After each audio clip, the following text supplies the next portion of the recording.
ذی الحج کی 1 تاریخ سے لے کر 10 تاریخ تک یہ تصویر پڑھ لو، موت تک کوئی بھی بیماری نہیں ہوگی۔ ہر قسم کی لا علاج بیماری، چاہے کینسر ہو، شوگر ہو، بلڈ پریشر ہو یا پھر کوئی بھی بیماری ہی کیوں نہ ہو، بس نماز فجر کے بعد روزانہ یہ 3 کلمات پڑھ لینا۔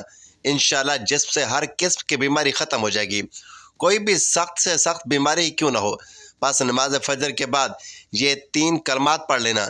انشاءاللہ اللہ تبارک و تعالی ہر قسم کے بیماری سے نجات عطا فرمائے گا اور پھر موت تک کوئی بھی بیماری نہیں ہوگی انشاءاللہ۔ ناظرین اکرام، فجر کی نماز کے بعد یہ کلمات 3 مرتبہ پڑھ لیں، انشاءاللہ چلتے پھرتے اس دنیا سے رخصت ہوں گے۔ جس میں جو بھی بیماری ہوگی، جس قسم کی بھی بیماری ہوگی، یہ 3 کلمات پڑھنے کی دیر ہے، ہر قسم کے لا علاج بیماری بھی ختم ہو جائے گی۔ یہ کلمات بہت ہی زیادہ طاقتور کلمات ہیں۔ ان کلمات کو اپنی زندگی میں 1 مرتبہ لازمی پڑھ لینا۔ یہ کلمات پڑھ لینے سے اللہ تبارک و تعالی جسم سے ہر طرح کی بیماری کو ختم فرما دیتا ہے اور اپنے بندے کو شفا عطا فرماتا ہے۔ ناظرین کرام، حضور نبی کریم صلی اللہ علیہ وسلم کی عمر مبارک جب 7 برس کی ہوئی تو سرکار کی آنکھیں دکھنے لگی۔ آپ صلی اللہ علیہ وسلم کے دادا حضرت عبد المطلب نے آپ کا بڑا علاج کروایا، مگر سرکار کی آنکھیں ٹھیک نہیں ہوئی۔ حضرت عبد المطلب بڑے پریشان کہ اب کیا کیا جائے۔ بڑا علاج کروایا مگر بیٹا ٹھیک نہیں ہو رہا تھا۔ آپ پریشان بیٹھے سوچ رہے تھے کہ کسی جاننے والے نے آ کر کہا، اے سردار مکہ پریشان نہ ہوں، مکہ شریف کے قریب ایک بازار ہے، اس بازار میں ایک طبیب رہتا ہے، وہ بڑا قابل طبیب ہے، وہ دوائی بھی دے گا اور آپ کے پوتے کو دم بھی کرے گا، آپ کا بیٹا یقیناً ٹھیک ہو جائے گا۔ ہم نے کئی مرتبہ اس کو آزمایا ہے۔ حضرت عبد المطلب بڑے خوش ہوئے۔ آپ نے حضور اکرم صلی اللہ علیہ وسلم کو اپنے ساتھ لیا اور اس طبیب اس راہب کے پاس تشریف لے گئے۔ شام کا وقت تھا، آپ اس کے دروازے پر پہنچے تو دیکھا کہ دروازہ بند تھا۔ آپ نے وہاں کے لوگوں سے اس طبیب یعنی راہب کے بارے میں پوچھا کہ وہ کیسا ہے۔ لوگوں نے بڑی تعریف کی کہ راہب صاحب کے ہاتھ میں بڑی شفا ہے، جو مریض بھی ان کے پاس آتا ہے یہ دوا بھی دیتے ہیں اور ساتھ میں دم بھی کرتے ہیں۔ اللہ تعالیٰ کرم فرماتا ہے اور بیمار ٹھیک ہو جاتا ہے۔ فرمایا اب وہ کہاں ہے؟ لوگوں نے کہا حضور ہے تو گھر پر، لیکن اب دروازہ نہیں کھلے گا۔ فرمایا کیوں؟ لوگوں نے کہا حضور یہ موجی بندہ ہے، دروازہ بند کر کے عبادت کرتا رہتا ہے، کئی دن تک دروازہ بند رہتا ہے، جب اس کی مرضی ہو تب دروازہ کھلتا ہے۔ فرمایا کوئی پتہ ہے کہ دروازہ کب کھلے گا؟ لوگوں نے کہا کہ اب تو یہ کھلنا مشکل ہے کیونکہ آج ہی یہ دروازہ بند ہوا ہے، اب کچھ مہینے یا پھر کچھ سال کے بعد ہی کھلے گا۔ حضرت عبد المطلب بڑے پریشان ہوئے کہ اب کیا ہوگا۔ اچانک راہب کے مکان میں زلزلہ آیا، دیواریں ہلنے لگی، چھت لرزنے لگی، قریب تھا کہ اس طبیب اس راہب کا مکان گر جاتا اور وہ راہب اس مکان کے نیچے دب جاتا۔ وہ فوراً دروازہ کھول کر باہر آیا۔ جب وہ باہر آیا تو اس نے حضرت عبد المطلب کو پہچان لیا کہ یہ مکہ مکرمہ کے سردار ہیں۔ راہب نے کہا کہ سرکار کیسے آنا ہوا؟ حضرت عبد المطلب نے فرمایا یہ میرا پوتا بیمار تھا، آنکھیں ٹھیک نہیں ہو رہی تھیں، سنا ہے کہ آپ دوا بھی دیتے ہیں اور دم بھی کرتے ہیں، مہربانی کریں جلدی سے کوئی دوائی بھی دیں اور دم بھی کریں تاکہ میرا پوتا جلد سے جلد صحت یاب ہو جائے۔ راہب نے جب پیارے آقا حضرت محمد صلی اللہ علیہ وسلم کے چہرے کا نور دیکھا تو دیکھتا ہی رہ گیا۔ پھر کمرے میں گیا، غسل کیا، نئے کپڑے پہنے، خوشبو لگائی، پھر ایک آسمانی صحیفے کے چند اوراق اٹھا لایا، سرکار کے پاس آ کر دیکھنے لگا۔ کبھی اپنی کتاب دیکھتا، کبھی سرکار کا چہرہ مبارک دیکھتا، کبھی کتاب دیکھتا، کبھی دلیل واللیل کی زلفوں کو دیکھتا، سارے اوراق بھی دیکھے، کملی والے کو سر سے لے کر پاؤں تک دیکھا، پھر قدموں میں گر کر کہنے لگا، اے محمد صلی اللہ علیہ وسلم، میں گواہی دیتا ہوں کہ آپ اللہ کے آخری نبی ہیں، آپ کے بعد کوئی نبی نہیں آئے گا۔ سبحان اللہ، کیا عظمت ہے محمد مصطفیٰ صلی اللہ علیہ وسلم کی کہ ابھی اعلان نبوت نہیں ہوا لیکن راہب پہلے ہی کلمہ پڑھ کر گواہی دے رہا ہے۔ حضرت عبد المطلب راہب کی بات سن کر بڑے خوش ہوئے اور فرمایا راہب صاحب جس کام کے لیے میں حاضر ہوا ہوں وہ جلدی کرے۔ راہب نے کہا کون سا کام؟ فرمایا میرے پوتے کو دوا بھی دو اور اسے دم بھی کرو، اس کی آنکھیں ٹھنڈی اور ٹھیک ہو جائیں۔ راہب نے کہا حضرت آپ کیا کہہ رہے ہیں، میں اس کا علاج کروں؟ حضرت عبد المطلب نے فرمایا راہب صاحب میں تو آیا ہی اس خاطر ہوں۔ راہب کی آنکھوں میں آنسو آ گئے اور کہا سرکار آپ نے محمد صلی اللہ علیہ وآلہ وسلم کی عظمت کو سمجھا نہیں۔ آپ طبیب کو مریض کے پاس لے کر آئے، مقدس کو گناہگار کے پاس لے کر آئے، شفائے کائنات کو مرض مجسم کے پاس لے کر آئے، داتا کو بھکاری کے پاس لے کر آئے، مختار کو مجبور کے پاس لے کر آئے، نبی کو امتی کے پاس لے کر آئے۔ اے عبد المطلب، میں اپنے عبادت خانے میں بیٹھا اللہ کی عبادت کر رہا تھا کہ اچانک میرا سارا مکان لرزنے لگا۔ اگر میں باہر نہ آتا تو مکان کے نیچے آ کر دب جاتا۔ اے سردار، میں تیرا پوتا بڑی شان والا ہے، بڑی عظمت والا ہے، بڑے مقام والا ہے۔ اس کے چہرے سے نور کے فوارے نکل رہے ہیں، کائنات کے یہودی اس کے دشمن ہیں۔ اسی طرح لے کر اس کو نہ پھرا کرو، کہیں کوئی یہودی اس کو تکلیف نہ پہنچا دے۔ اس کو اپنے گھر لے جاؤ۔ حضرت عبد المطلب نے فرمایا، راہب صاحب، آپ نے میری بڑی رہنمائی فرمائی، اس پر شکریہ، لیکن اصل مسئلہ تو اپنی جگہ رہا۔ جس مقصد کے لیے میں یہاں آیا ہوں تو وہ حل نہ ہوا۔ تو راہب نے مسکرا کر کہا، اے سردار مکہ، ان کی آنکھوں کا علاج خود انہی کے پاس موجود ہے، تمہیں پتہ ہی نہیں۔ فرمایا، کہاں ہے علاج؟ راہب نے کہا کہ سردار مکہ، محمد صلی اللہ علیہ وآلہ وسلم کی لعاب دہن نکال کر ان کی آنکھوں میں لگاؤ، یہ بالکل ٹھیک ہو جائے گا۔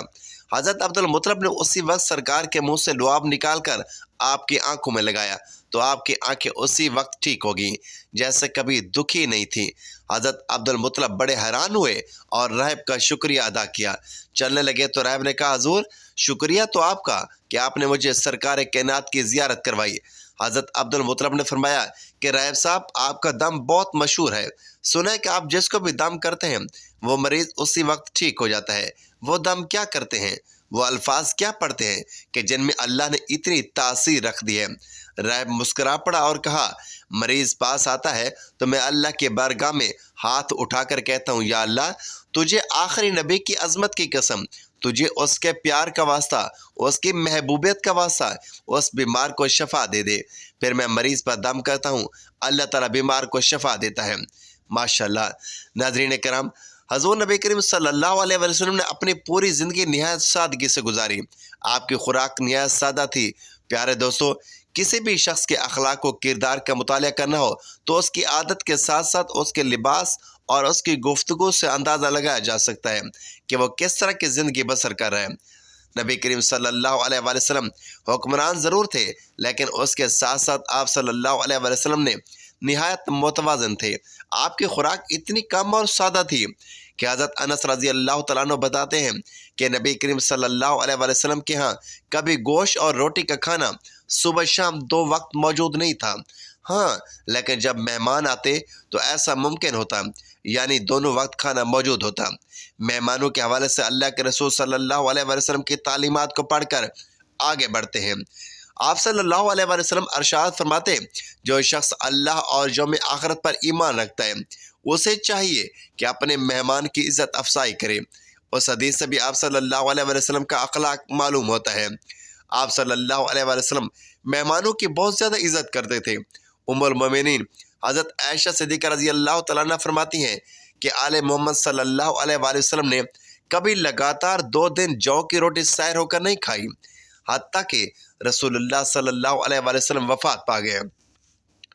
حضرت عائشہ صدیقہ رضی اللہ تعالیٰ عنہ سے مروی ہے کہ دوسری روایت میں ہے کہ جب سے آپ صلی اللہ علیہ وآلہ وسلم مدینہ منورہ تشریف لائے، آل محمد نے کبھی مسلسل 3 راتیں گندم کی روٹی سیر ہو کر نہیں کھائی، حتیٰ کہ آپ وفات پا گئے۔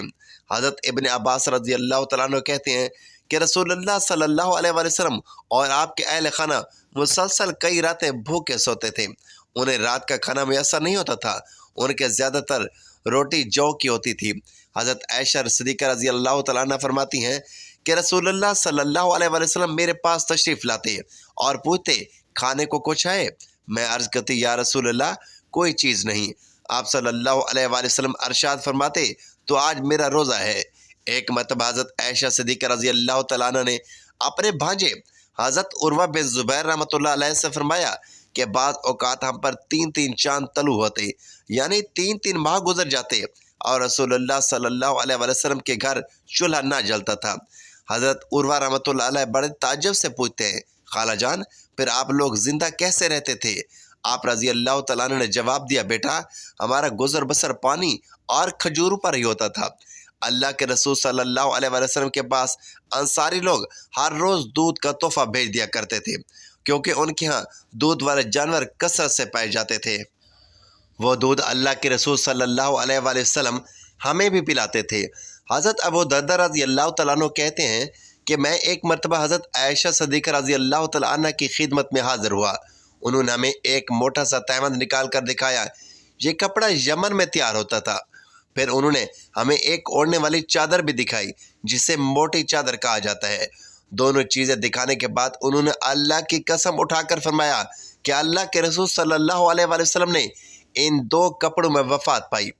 حضرت عبداللہ ابن مسعود رضی اللہ تعالیٰ عنہ سے روایت ہے کہ اللہ کے رسول صلی اللہ علیہ وآلہ وسلم ایک چٹائی پر سو کر اٹھے تو آپ کے پہلو پر چٹائی کے نشانات تھے۔ ہم نے کہا کہ یا رسول اللہ، کیا یہ بہتر ہے کہ اگر ہم آپ کے لیے ایک نرم سا بستر بنا دیں؟ پیارے دوستو، آپ دیکھیے کہ نبی کریم صلی اللہ علیہ وآلہ وسلم اس کے جواب میں کیا ارشاد فرماتے ہیں۔ ارشاد ہوا، میرا دنیا سے کیا تعلق؟ دنیا میں میری مثال تو عظیم مسافر جیسی ہے جو تھوڑی دیر کے لیے کسی درخت کے سائے تلے ٹھہرتا ہے، پھر اسے چھوڑ کر اپنی راہ لیتا ہے۔ اگر ہم رسول اللہ صلی اللہ علیہ وآلہ وسلم کی حیات طیبہ میں نظر ڈالیں تو معلوم ہوتا ہے کہ آپ کی مبارک زندگی ہر پہلو سے سادگی کی تصویر تھی۔ آپ نے صرف اپنی زندگی سادگی سے گزاری بلکہ اپنے صحابہ کرام کی تربیت بھی اس انداز میں کی کہ دنیا کی بے وقتی کو خوب واضح کیا۔ آئیے دیکھتے ہیں کہ اللہ کے رسول صلی اللہ علیہ وآلہ وسلم نے اپنے صحابہ کرام کی تربیت کیسے کی۔ حضرت جابر رضی اللہ تعالیٰ عنہ فرماتے ہیں کہ حضور نبی کریم صلی اللہ علیہ وآلہ وسلم بلائی مدینہ سے آتے ہوئے بازار سے گزرے۔ آپ کے ارد گرد بہت سے صحابہ کرام موجود تھے۔ آپ صلی اللہ علیہ وآلہ وسلم ان کے ہمراہ تشریف لے جا رہے ہیں۔ اس راستے میں ایک بکری کا ایک مرا ہوا بچہ پڑا تھا، اس کے کان چھوٹے چھوٹے تھے۔ آپ نے اس مردہ میمنے کا کان پکڑ کر فرمایا، ساتھیو، تم میں سے کون اسے 1 درہم میں لینے پر راضی ہوگا؟ لوگوں نے عرض کیا، یا رسول اللہ صلی اللہ علیہ وآلہ وسلم، 1 درہم تو بڑی دور کی بات ہے، ہم تو 1 پیسے میں بھی لینے کے لیے تیار نہیں، اور ہم اسے لے کر کریں گے بھی کیا؟ اب ارشاد ہوا کہ اچھا تم یہ مفت لینے کے لیے تیار ہو؟ لوگوں نے جواب میں عرض کیا، یا رسول اللہ صلی اللہ علیہ وآلہ وسلم، اگر یہ زندہ ہوتا تب بھی یہ عیب دار شمار ہوتا، کیونکہ اس کے کان بہت چھوٹے ہیں، اور اب تو یہ مرا ہوا ہے۔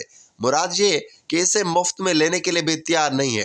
آپ دیکھیے کہ اللہ کے رسول صلی اللہ علیہ وآلہ وسلم دنیا کی بے ثباتی اور اس کی کم حیثیت کو کس طرح واضح کرتے ہیں۔ ارشاد ہوا، اللہ کی قسم، اللہ تعالیٰ کے نزدیک دنیا میں اس مردار سے بھی کم حیثیت رکھتی ہے۔ اور پھر ایک جگہ اپنے ساتھیوں کے سامنے دنیا کی حقیقت اس طرح بیان فرمائی، دنیا اللہ کے ہاں مچھر کے پر کے برابر بھی حیثیت رکھتی ہوتی تو وہ کسی کافر کو دنیا میں پانی کا ایک گھونٹ پینے کو نہ دیتا۔ اللہ اکبر۔ ناظرین کرام، ذوالحج کا بابرکت مہینہ ہے اور اللہ کے ہاں 4 احترام والے مہینوں میں سے ایک ہے۔ آج کا وظیفہ اس قدر شاندار وظیفہ ہے کہ ماہ ذوالحج کے پہلے عشرے میں اگر کوئی شخص نماز فجر کے بعد یہ 3 کلمات پڑھ لیا کرے تو انشاءاللہ اس کے جسم سے ہر طرح کی بیماری ختم ہو جائے گی اور پھر موت تک کوئی بھی بیماری لاحق نہ ہوگی۔ جان لیجئے کہ یہ کلمات بہت زیادہ بابرکت والے ہیں، بالکل اسی طرح جس طرح سے یہ ایام برکت والے ہیں اور رحمت والے ہیں۔ اللہ تبارک و تعالیٰ نے ان کلمات میں بہت زیادہ طاقت رکھی ہے۔ جو بھی شخص کسی ایسے بیماری میں مبتلا ہے جس کا علاج کروا کر وہ تھک چکا ہے اور اسے شفا نہیں مل رہی، تو بس پھر نماز فجر کے بعد یہ کلمات 3 مرتبہ پڑھ لیں۔ انشاءاللہ اللہ تبارک و تعالیٰ آپ کو ہر قسم کے بیماری سے نجات عطا فرمائے گا۔ جان لیجئے کہ وہ کلمات یہ ہے، سبحان اللہ العظیم۔ یہ کلمات آپ نے صبح نماز فجر کو ادا کر لینے کے بعد فوراً بعد 3 مرتبہ پڑھ لینے ہیں، لیکن اس سے پہلے کم سے کم 1 مرتبہ درود ابراہیمی ضرور پڑھ لیجئے، اور اس کے بعد توضع و تسمیہ بھی لازمی پڑھنا ہے۔ اس کے بعد یہ کلمات صرف 3 مرتبہ ادا کرنے ہیں۔ 3 بار یہ کلمات پڑھنے کے بعد آپ نے ایک تسبیح پہلے کلمے کی اس طریقے سے کر لینی ہے کہ جو ابھی آپ کو بتایا جائے گا، انگلیوں پر گن کر یا پھر تسبیح کے دانوں پر پورے 100 مرتبہ پڑھیں لا الہ الا اللہ، اور پھر آخر میں ایک بار پڑھیں محمد رسول اللہ۔ یوں آپ کی ایک تسبیح مکمل ہو جائے گی۔ اس کے بعد آپ نے پھر سے اتنی ہی مرتبہ درود ابراہیمی پڑھ لینا ہے جتنی بار آپ نے وظیفے کے آغاز میں پڑھا تھا۔ آپ کو جو بھی بیماری ہوگی، جو بھی سختی سے سخت پریشانی ہوگی انشاءاللہ اللہ تعالیٰ آپ کی ہر طرح کی علاج بیماری اور مشکل کو ان 10 دنوں کے اندر ختم کر دے گا۔ آپ کو ان کلمات کا اثر فوراً دیکھنے کو ملے گا انشاءاللہ۔ اللہ تبارک و تعالیٰ آپ کو ان کلمات کو پڑھنے سے فوراً شفا عطا فرمائے گا۔ ناظرین کرام، جان لیجیے کہ یہ کلمات آپ نے 3 مرتبہ پڑھ لینے ہیں اور اول و آخر کم سے کم 1 مرتبہ یا 3 مرتبہ یا 7 مرتبہ درود پاک بھی پڑھ لینا ہے۔ انشاءاللہ اس عمل کو کرتے ہی آپ شفا یاب ہو جائیں گے۔ اللہ تبارک و تعالیٰ سے دعا ہے کہ اللہ تعالیٰ ہمیں نیکی کی بات کو سننے سمجھنے اور اس پر عمل کرنے کی طاقت اور توفیق عطا فرمائے۔ میرا سنانا اور آپ کا سننا اپنی بارگاہ الہی میں قبول و منظور فرمائے اور ہمارا خاتمہ بالخیر فرمائے، آمین یا رب العالمین۔ ناظرین، ویڈیو اچھی لگے تو ویڈیو کو لائک، شیئر اور چینل کو سبسکرائب ضرور کیجیے۔